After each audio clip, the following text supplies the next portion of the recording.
देखिए यहाँ पर कह रहा है कि एक्स और वाई भाई है, तो भाई हम एक्स और वाई ये क्या है, दोनों क्या है, भाई है। तो पुरुष के लिए हम प्लस का साइन यूज करते हैं और महिला के लिए हम माइनस का साइन यूज करते हैं। तो यहाँ एक्स को हम प्लस कर देते हैं और वाई को भी क्या कर देते हैं, प्लस कर देते हैं। आर वाई का पिता है, आर जो है किसका पिता है, वाई का, तो वाई का पिता है तो वाई के ऊपर रहेगा कौन रहेगा, आर। आर क्या है, पुरुष है, तो इसका भी हम क्या करेंगे, प्लस करेंगे। टी एस की एकमात्र बहन है, टी जो है एस की एकमात्र बहन है, तो इसको हम यहाँ पर अभी लिख लेते हैं, टी जो है किसकी बहन है, एस की बहन है। तो टी बहन है तो यहाँ पर क्या लगाएंगे, माइनस लगाएंगे। और एस जो है एक्स का मामा है, यहाँ पर एक्स है, एक्स का मामा कौन है, एस है। तो यहाँ पर आप एक चीज़ देखिए, ये एक्स है और ये हमारा एस है। तो एक्स जो एस जो है एक्स का मामा कब बनेगा, जब हमारा वाई आर का जो भी वाइफ होगी, यहाँ पर मान लेते हैं आर की एक वाइफ है, इसका जो है एस जो है भाई होगा, तब ना एक्स का मामा होगा। मामा कौन होता है, पिता की वाइफ के भाई होते हैं मामा।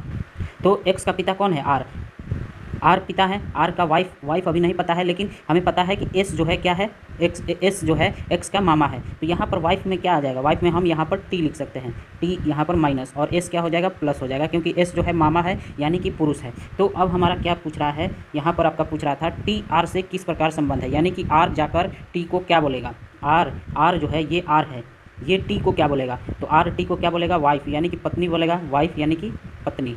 तो इसका आंसर क्या हो जाएगा, पत्नी, उपयुक्त में से कोई नहीं। तो इसका आंसर क्या हो जाएगा, पत्नी होगा, ऑप्शन नंबर उपयुक्त में से कोई नहीं।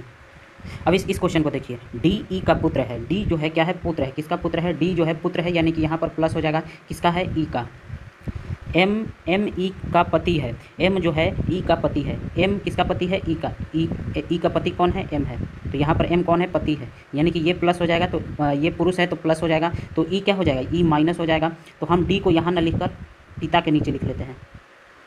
अब कह रहा है ए ई की माता है, ए जो है ई की माता है, यहाँ पर ई की माता कौन है, ए है, तो यहाँ पर ए लिख लेते हैं और यहाँ माइनस साइन दे देते हैं, क्योंकि माता है तो महिला है, तो महिला के लिए माइनस साइन। ए का विवाह टी से हुआ है, ए का जो विवाह हुआ है किससे हुआ है, टी से हुआ है, तो टी कौन हो जाएगा, ए का पति, यानी कि टी प्लस हो जाएगा, ये पत्नी है तो ये क्या है, पति हो जाएगा। तो क्वेश्चन पूछ रहा है टी डी से किस प्रकार संबंधित है, टी जो है डी से किस प्रकार संबंधित है, यानी कि डी टी को क्या बोलेगा, यानी कि डी जो है टी को क्या बोलेगा। तो डी की माता है ये, और माता के ये कौन है, पिता है, यानी कि माता के पिता, ऑप्शन नंबर सी, माता के पिता। देखिए यहाँ पर आपको दिया गया है ये दोनों किसी एक प्रकार संबंधित हैं, तो उसी प्रकार इससे कौन सा वर्ड संबंधित होगा। तो देखिए यहाँ पर आपको क्या दिया गया है, तो एस एच ओ और डब्ल्यू ये आपका दिया गया है, और क्या बन रहा है, ओ डब्ल्यू एच और एस, और पूछ किसका रहा है, तो एफ ओ यू एल, इसका क्या होगा। तो यहाँ पर आपको एक चीज़ दिख रहा होगा कि यहाँ पर ओ और डब्लू इन दोनों को और इन दोनों को दो दो करके देखेंगे, तो ओ और डब्लू को यहाँ पर डायरेक्ट लिख दिया गया शुरू में, ये दोनों कहाँ है, लास्ट में है दोनों, तो दोनों को शुरू में यहाँ पर लिख दिया गया है, और इन दोनों को क्या किया गया है, लास्ट में लिखा गया है, लेकिन पलट मतलब बदल कर, यानी कि एस पहले है तो एस को बाद में लिखा गया, एच बाद में है तो एच को पहले। तो उसी प्रकार ये दो हम पेयर बना लेंगे, ये और ये दो को पेयर बन जाएंगे, और इन दोनों को डायरेक्ट हम लिख देंगे, यानी कि यू और एल हो जाएगा यहाँ पर, और ये जो एफ ओ है इस प्रकार से इसको बदल कर पहले ओ लिख देंगे और फिर F, U L O F. तो इसका आंसर हो जाएगा 3 नंबर, यू एल ओ एफ। देखिए इस क्वेश्चन में ये दोनों जिस प्रकार संबंधित है उसी प्रकार यहाँ पर क्या होगा, जो कि इससे भी उसी प्रकार संबंधित होगा। तो देखिए हमें क्या दिया गया है, सी एफ और जेड, ये इसका क्या दिया गया है, एच आई और यू, तो इसका हम डायरेक्ट पोजीशन वैल्यू लिख लेंगे। जैसे सी का 3 होता है, एफ का कितना होता है, 6 होता है, और जेड का कितना होता है, 26 होता है, एच का कितना होता है, 8 होता है, आई का कितना होता है, 9 होता है, और यू का कितना होता है, 21 होता है। तो देखिए 3 से 8 यहाँ पर क्या हुआ, +5, 6 से 9 यहाँ पर क्या हो गया, +3 हो गया, 26 से 21 में क्या हो गया, -5 हो गया। तो हमें किस यहाँ पर वाला निकालना, यानी पहले वाला निकालना, यानी कि ये दिया गया है JLS, और यहाँ पर क्या होगा, ये निकालना है। तो देखिए तो J का कितना होता है, 10 होता है, L का कितना होता है, 12 होता है, और S का कितना होता है, 19 होता है। तो यहाँ पर क्या हो जाएगा, यहाँ से यहाँ जाने में +5 हुआ है, तो यहाँ पर माइनस हो जाएगा, यानी कि यहाँ पर 5 हो जाएगा, और फिर यहाँ पर कितना हो जाएगा, 9 हो जाएगा, और यहाँ पर कितना हो जाएगा, 24 हो जाएगा। तो 5 पर आपका क्या आता है, ई आता है, 9 पर क्या आता है, आई आता है, और 24 पर क्या आता है, तो एक्स आता है, यानी कि EIX, ऑप्शन नंबर 4 सही होगा।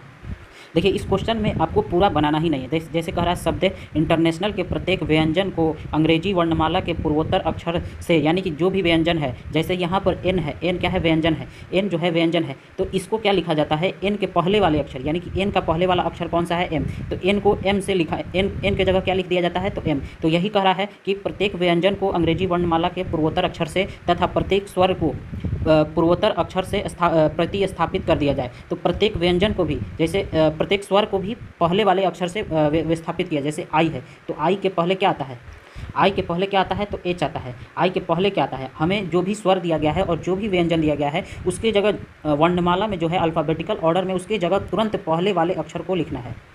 जैसे यहाँ पर देखिए ALOK लिखते हैं, तो यहाँ पर हमारा जो दोनों का ही पहले वाला अक्षर लिखना है, यानी कि ए का पहले वाला अक्षर क्या हो जाएगा, इससे पहले क्या आता है, जेड आता है, ए से पहले जेड आता है, और एल से पहले क्या आता है, एल से पहले, तो एल की जगह के लिखेंगे, ओ की जगह क्या लिखेंगे, क्योंकि दोनों में ही पहले वाला, न स्वर में भी पहले वाला, व्यंजन में भी, तो ओ के पहले क्या आता है, तो ओ के पहले हमारा क्या आता है, एन आता है, और एन के पहले क्या आता है, तो एम आता है। तो बस यही ऐसे ही करके इसको लिखना है, इंटरनेशनल शब्द को ऐसे ही करके लिखना है, लेकिन इसमें पूरा नहीं करना है। तो ये जो क्वेश्चन है लास्ट में, तो निम्नलिखित में से कौन बाईं ओर से नौवा होगा, बाईं ओर से कहने का मतलब इधर से, ये हमारा होता है बाईं और ये हमारा होता है दाएं।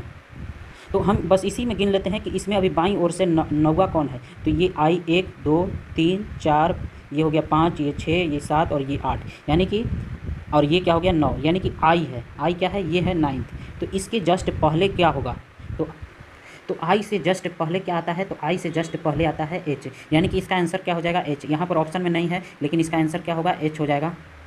देखिए अब इस क्वेश्चन में देखिए, यदि फिगर शब्द में सभी अक्षरों को वर्णमाला क्रम में बाएं से दाएं इस तरह से व्यवस्थित किया जाता है कि स्वरों की व्यवस्था पहले आती है, यानी कि इसमें जो हमारे स्वर दिए गए हैं उसको पहले मतलब व्यवस्थित करना है, और बाद में व्यंजन की, और बाद में जो है व्यंजन को। जैसे फिगर यहाँ पर आपको FIGURES दिया गया है, तो इसमें आपको स्वर कौन सा है, स्वर है ई और आई, और व्यंजन कौन सा है, तो जो बच गया जैसे FGUR और S, ये क्या हो गया, व्यंजन। तो देखिए पहले हमें वर्णमाला के अनुसार पहले किसको सजाना है, तो स्वर को सजाना है, यानी कि स्वर को सजाएंगे तो ई आएगा पहले, उसके बाद क्या आएगा, आई, और उसके बाद किसको सजाना है, तो व्यंजन को। तो व्यंजन में सबसे पहले क्या आएगा, तो F आएगा, फिर उसके बाद, सॉरी यहाँ पर एक और मिस्टेक हो गया, यू जो है, यू स्वर है, तो यहाँ गलती से लिखा गया, तो यहाँ पर एक और स्वर में ही ई आई और यू हो जाएगा, और फिर आपका F आ जाएगा, फिर आपका क्या आ जाएगा, G आ जाएगा, और फिर आपका R आ जाएगा, और फिर आपका S आ जाएगा।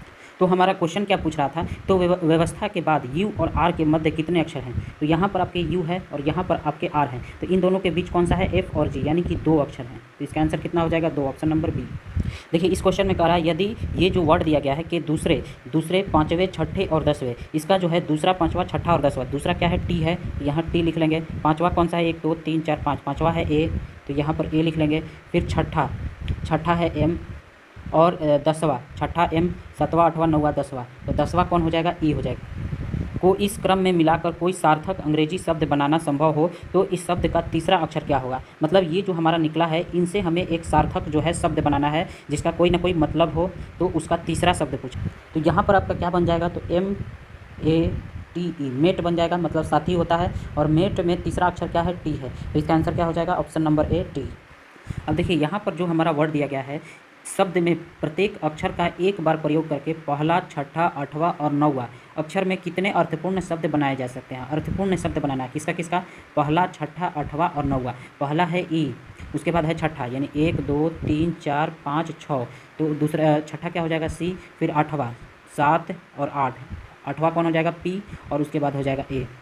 ये हमारा वर्ड निकला, और इनसे जो है क्या बनाना है, मीनिंगफुल, मतलब जिसका कोई ना कोई अर्थ हो, ऐसा हमें वर्ड बनाना है। तो इससे 2 वर्ड बनेंगे, एक तो आपको बनेगा PACE, पेस बनेगा, और एक आपका बनेगा CAPE, ये 2 वर्ड बनेंगे। तो इसका आंसर कौन सा हो जाएगा, ऑप्शन नंबर बी। देखिए इस क्वेश्चन में कह रहा है, यदि किसी कुट भाषा में ज्वाइन को JOIN को क्या लिखा जाता है, 8 5 7 और 4 लिखा जाता है, और POKER को 9 5 3 2 1 लिखा जाता है। POKER को क्या लिखा जाता है, 9 5 3 2 1 लिखा जाता है। तो JOKER को क्या लिखा जाएगा, JOKER, इसको क्या लिखा जाएगा। तो देखिए यहाँ पर जे का वैल्यू कितना लिखा गया है 8, तो यहाँ पर क्या हो जाएगा 8 हो जाएगा। ओ का कितना लिखा गया है, तो ओ का यहाँ पर 5 लिखा गया, तो यहाँ पर 5 लिखा जाएगा। पहले एक बात याद रखेंगे कि जब भी इस प्रकार से आए, दो दो दिया रहे, तो उसमें देखा जाता है कि इस तरफ वाला ये जो हमारा इंग्लिश का वर्ड है, इनमें कोई कॉमन नंबर है या नहीं है। तो यहाँ पर देख रहे हैं ओ यहाँ भी है और ओ यहाँ भी है। तो अब देखेंगे कि ओ का जो वैल्यू दिया गया है वो दोनों में सेम है क्या, मतलब समान है क्या। तो यहाँ भी ओ का क्या दिया गया है 5 और यहाँ भी ओ का 5 है। तो इससे समझ में आ जाता है कि जो प्लेस वैल्यू है यहाँ पर जो लिखा है उसी अनुसार यहाँ पर भी लिखा है और उसी अनुसार यहाँ पर हमें लिख देना है। तो के का हमारा क्या दिया गया, तो के हमारा 3 दिया गया, तो यहाँ के का 3 लिख देंगे। उसी प्रकार ई का कितना है, तो ई का है 2, तो यहाँ 2 लिख देंगे। आर का कितना हो जाएगा 1 हो जाएगा, यानी 85,321, 85,321 ऑप्शन नंबर सी सही। देखिए यहाँ पर क्या हुआ है कि COIN कॉइन को क्या लिखा गया है 8574 और इसी प्रकार लिखा गया है UNTIL इसको लिखा गया है 94,371। तो हमें किसका पूछ रहा है CONUT इसका हमें पूछ रहा है। तो देखिए इन दोनों में हमारा कॉमन देखेंगे कि क्या समान है। तो यहाँ पर आई दिख रहा है और यहाँ भी क्या दिख रहा है आई। अब इन दोनों का वैल्यू देखेंगे तो यहाँ पर आई के लिए आपका 7 है, यहाँ पर भी आई के लिए क्या है 7 है, यानी कि जो भी है अपना अपना जगह वाला ही नंबर लिखा गया है। तो यहाँ पर सी का क्या है 8, तो यहाँ पर सी का क्या हो जाएगा 8। ओ का यहाँ पर आपको दिया गया है, ओ का कितना दिया गया है 5, तो यहाँ ओ हो जाएगा 5, फिर यहाँ हो जाएगा 8, फिर यहाँ हो जाएगा 5। फिर हम एन का देखेंगे तो यहाँ पर हमारा एन का है 4, तो यहाँ हम 4 लिख देंगे। फिर यू देखेंगे तो यू का कितना है, यू का 9 है, तो यहाँ से हम 9 लिख देंगे। और यहाँ पर हमारा टी है, तो टी का हमारा कितना हो जाएगा 3, यानी कि 8 5 8 5 8 5 8 5 इन दोनों में है, तो 4 9 3। तो ये हमारा ऑप्शन नंबर बी ये सही होगा।